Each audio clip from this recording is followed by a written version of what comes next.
So yun, magandang araw po sa atin lahat mga Kapinoy, at matagal-tagal din po tayong hindi nakapag-vlog at dahil sa ating trabaho.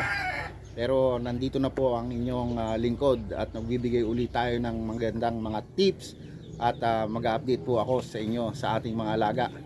At marami po tayong dapat ayusin dito sa ating backyard farm dahil talagang nasira po yung ating ibang mga kulungan. At siyempre maglilinis po tayo dito at yung ating mga puno, dahil nung nakaraang bagyo is meron tayong nabuwal na puno.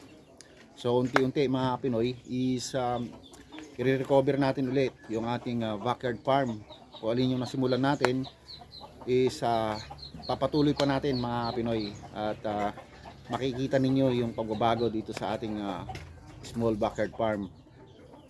Noon mga Pinoy, sabi ko, nag-decide ako na parang mag-stop na ako, pero dahil nakikita ko yung mga alaga natin na nandyan at marami pa rin nagtatanong na buyer sa atin, so talagang gusto ko uling i-recover yung ating backyard farm dahil ito yung nagiging extra income natin sa araw-araw, at nakakuha tayo dito ng extra income. So muli po itutuloy natin yung ating simulan mga Pinoy. So subaybayan nyo po ang ating palaging pagbablog, at papakita ko sa inyo lahat ng mga update dito sa ating backyard farm. So ito, magandang balita mga Kapinoy, meron tayong bagong pisang mga ducklings.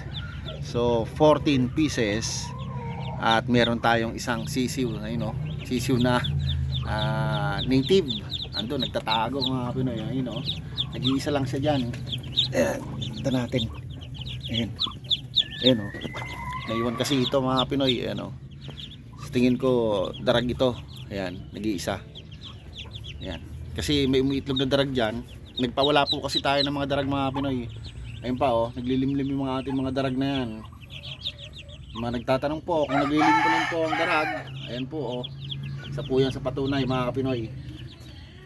At meron pa tayo dito, ayan, naglilimlim po yung darag natin na yan, isa po yan sa mga magagaling kong mga darag na hinahin na naglilimlim.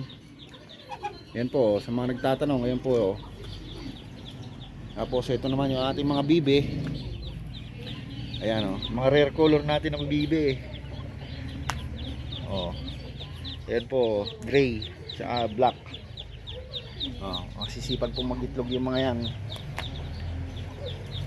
Tapos meron pa tayong ibang mga sisiw dito mga Pinoy, mga upgraded na native. Ayan, dito sa kulungan na to. Ayan mga Pinoy, marami na naman tayo mga palalakihin.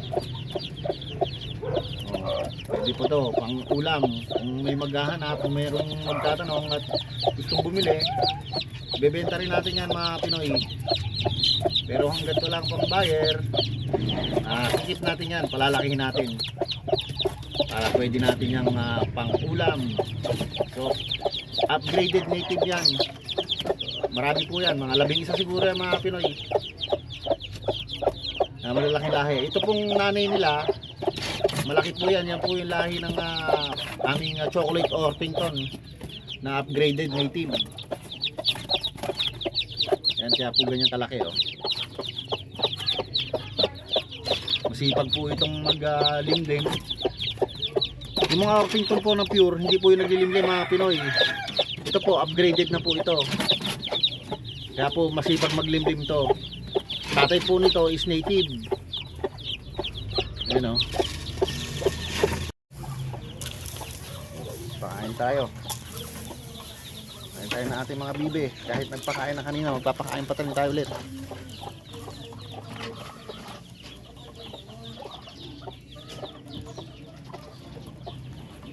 Yan, corn grits. Bigyan natin ng corn grits. Yan po yung mga maliliit na, medyo maliliit na butil ng mga mais.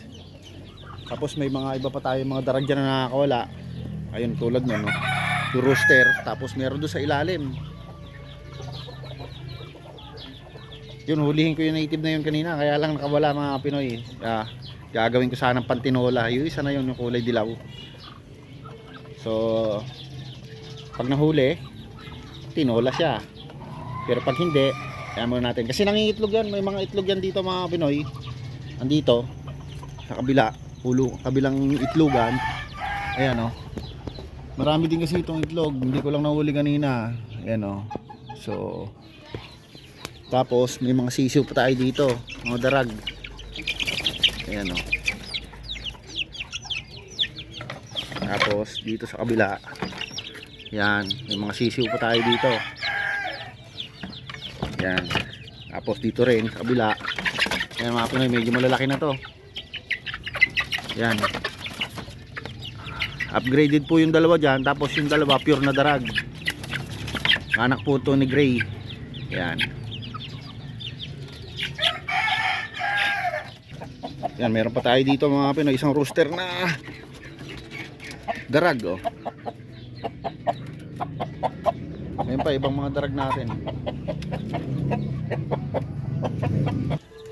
So yan mga Pinoy, nailipat na natin itong ating mga ducklings. Sama natin yung inahin nila para siyempre wala din tayo gagamit ng ilaw. Kaya mas maganda po na isasama natin yung mga inahin natin.